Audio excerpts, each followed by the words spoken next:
At this time, I'd like to welcome our second guest. Our next segment, the Community Spotlight, is sponsored by Gateway Bank. For more than 10 years, Gateway Bank has worked to earn the opportunity to do business with you. So give them a look. Go check out Gateway Bank. Our Community Spotlight guest today joins us from the Arizona chapter of the National Safety Council. I'm pleased to welcome Trainer, Workplace Services, Mr. Ed Taube. Ed, welcome to Mesa Morning Live. Good afternoon. Good morning. How are you? I'm good. How are you? Doing well. Thank you. Happy to be here. Well, tell us a little bit about how long you've been around, not you personally, but your business and what you do. Our business has been in Arizona since for about 70 years now.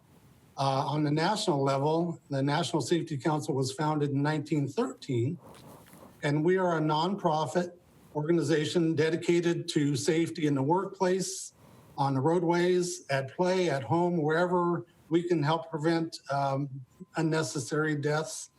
We're out to try to do that.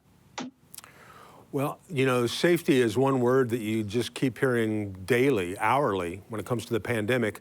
What can folks do to remain safe during these crazy times we're in?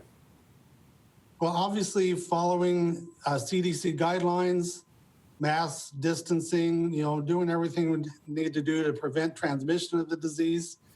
Our focus has been very much on assisting businesses to reopen safely and to work safely after they are opened. So we're doing a lot of webinars and training along those lines, where we're providing a lot of valuable information on how businesses can not only open safely, but build confidence in their employees, build confidence in their customers to return, and do it in a manner that everybody is healthy at the end. So I'm sure that a key phrase for you is risk assessment. You're analyzing businesses and their safety risks. How is that achieved? Well, there's a number of tools you can use for risk assessment. We have one that it's called a job safety analysis or job hazard analysis, where you'll take a job and break it actually down into a series of tasks.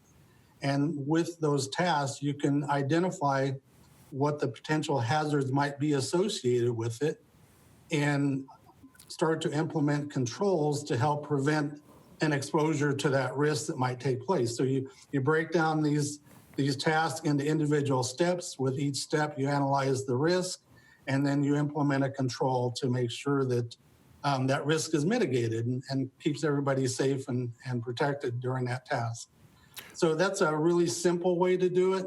And you can break it down into any number of different jobs within your organization or company, from the simplest thing to more complex situations. So we encourage employers to do that and keep records of it.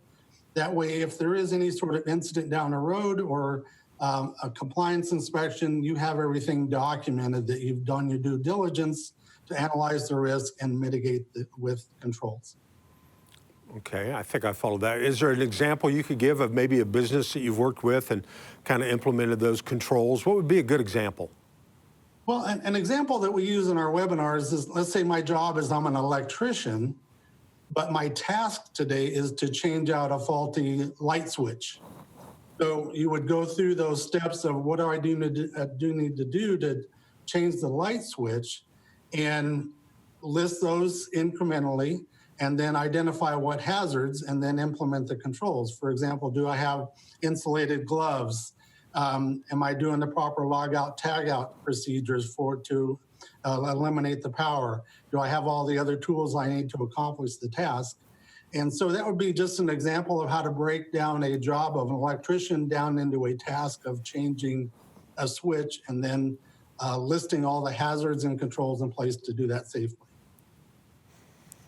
That makes sense. You know, I know everybody's got varying degrees of how compliant or how much they're worried about this. My wife insists that when I'm around, I wear a mask 24/7. And the weird thing is, this has been the case since before COVID. Is she being hypersensitive to this? No, I think she's just trying to make sure that you're both protected from whatever might be airborne at the time. Good point. Thank you very much. Appreciate that, Ed. Thanks for covering for her on this. Hey, a little personal note. We found out a little bit. Michelle likes to ski. I understand you're quite a photographer. Tell us a little bit about that. Well, my primary thing that I do is architectural. I have a little side business that I've done for about 15 years that way. Take pictures of buildings. Never had a building say, hey, you made me look fat, that kind of thing. But I also enjoy traveling and doing nature and architectural outdoor photography. I love photographing lightning. This year's monsoon has been a non-soon, so I haven't gotten a single lightning photo this year. But yeah, it's something I really enjoy doing. It gets me outside. I do a lot of hiking and traveling, and it's just something that really I find a lot of peace in doing and I really enjoy sharing. That's great. Now would be a perfect time for a little 10-second shameless plug for the name of your company or your website. Taube Photography. And that'd be really simple. TAUBE photography.com? TaubePhotography.com? Oh, Yes. Did I lose you? Okay, good.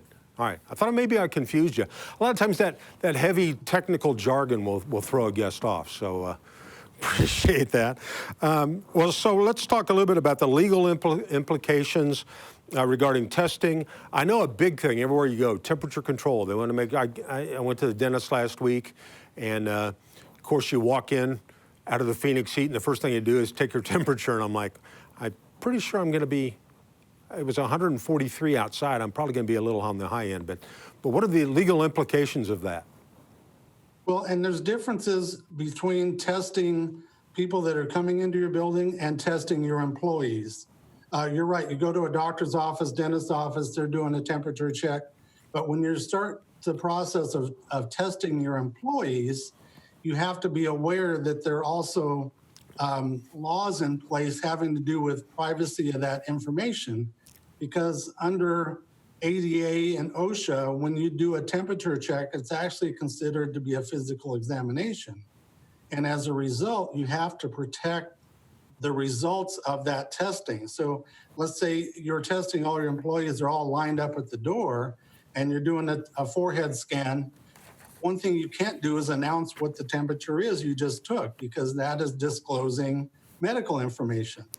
And so you have to be aware of these types of things because and also, when you ask people about exposure and their health, there's also protections under ADA where you can't disclose disabilities. So we have to be really more aware of some of those laws that are in place having to do with disabilities, privacy, and medical records that you have to keep confidential. Wow, that's interesting. Totally makes sense. Well, we appreciate you taking time out of your busy day to be with us. It's times like this that an organization like the National Safety Council is truly invaluable. When this is all over and we can kind of relax a little bit and meet live again, I'd love for you to come back on Mesa Morning Live and be a guest. Bring your camera, maybe take a picture of me eating some Lolo's chicken and waffles. So we're going to tie this whole thing together. You're going to have to share that, because okay. I'm a big Lolo's fan myself. That's awesome. Well, ladies and gentlemen, once again, thank you, Mr. Ed Taube from the National Safety Council. Thanks for being here. Thank you very much. Happy to be here.